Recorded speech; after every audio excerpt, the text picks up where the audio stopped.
Hey guys, so this is kind of a surreal day because this is the last video I'm probably going to film for GX Overland, probably, I don't know, because I am selling my GX. There's some family stuff that's come up and we need to use the funds for that. So it's a sad day, but I thought, you know what, might as well make a video about it because people are going to want to walk around the vehicle when I put the ad up online, and might as well do one last video walkthrough of kind of what the truck looks like and what the latest incarnation is. So let me take you around, and if you're watching this because you're part of the channel, thanks for all your support.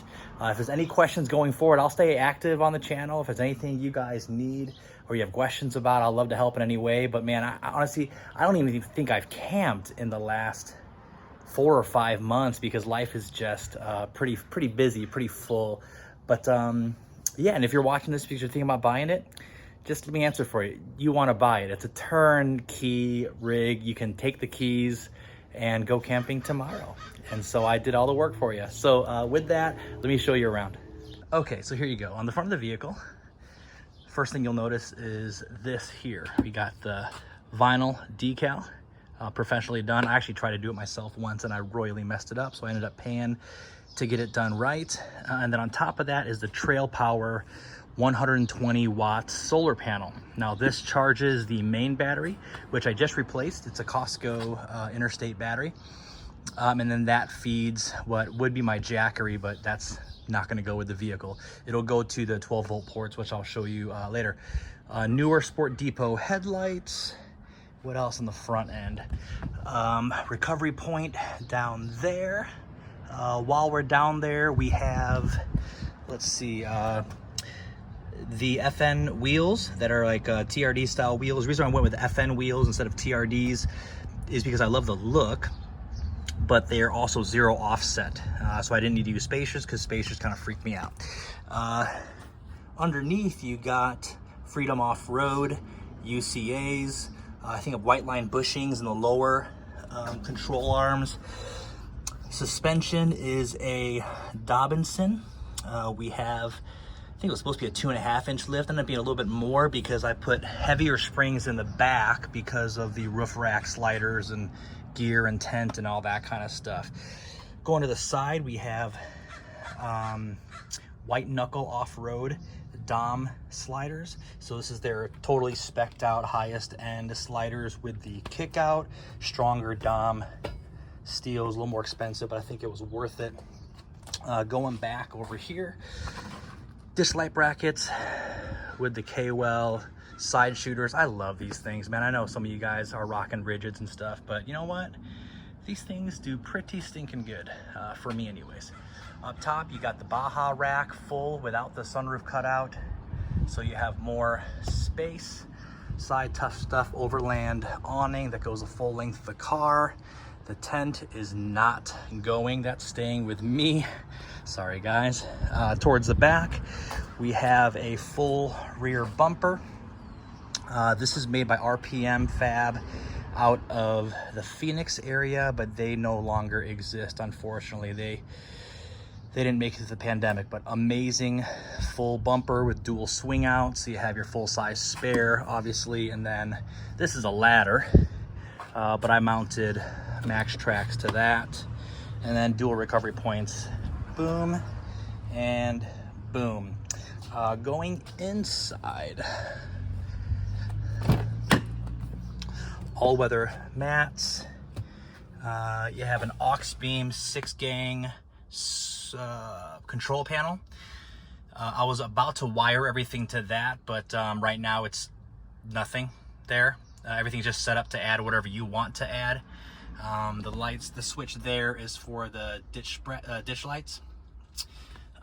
This is the Phoenix Automotive Tesla screen with the custom firmware.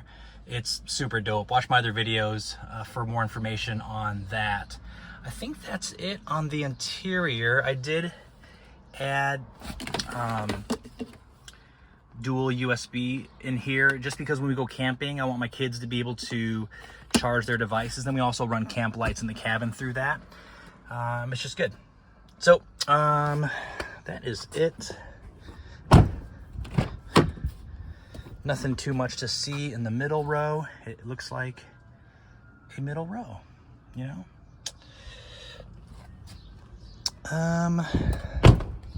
Let's see, let's go to the back. Let me open up the back and I'll show you what's going on back here. All right, so when you open these swing outs, this is what you're left with. And this is what you got.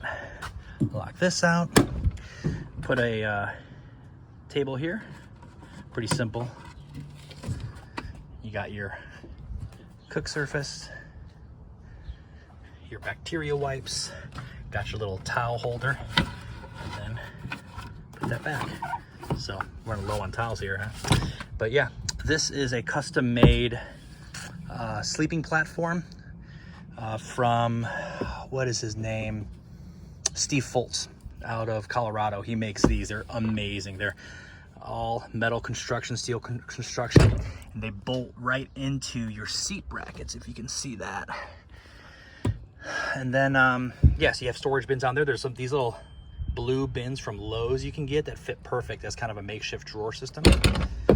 And then when you fold those seats down and then put this to fill in the gap between the seats and the platform, you have a full bed here. So typically our kids sleep in the back here and my wife and I sleep up top in the tent.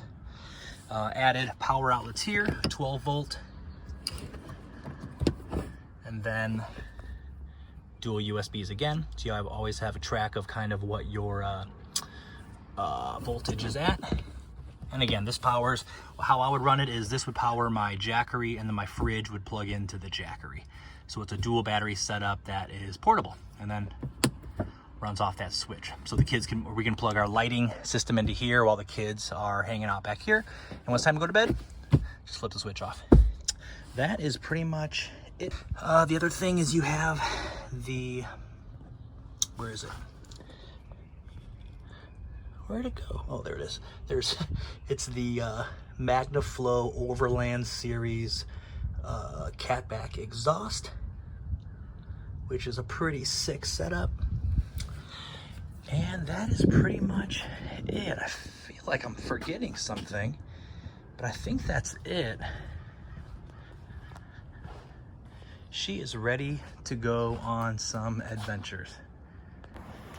So that's it, guys. That's the truck. I don't know, right when I turn this thing off, I'm gonna be like, oh my, I forgot to tell them about XYZ or whatever, but that's the truck. She's ready to go. I've put a ton of money and time into her. She's been in some of the, rockiest, treacherous kind of areas, from Anza Borrego up to Lytle Creek and all over the Mojave. And she's been on some great adventures, and you know what? She's never failed me once.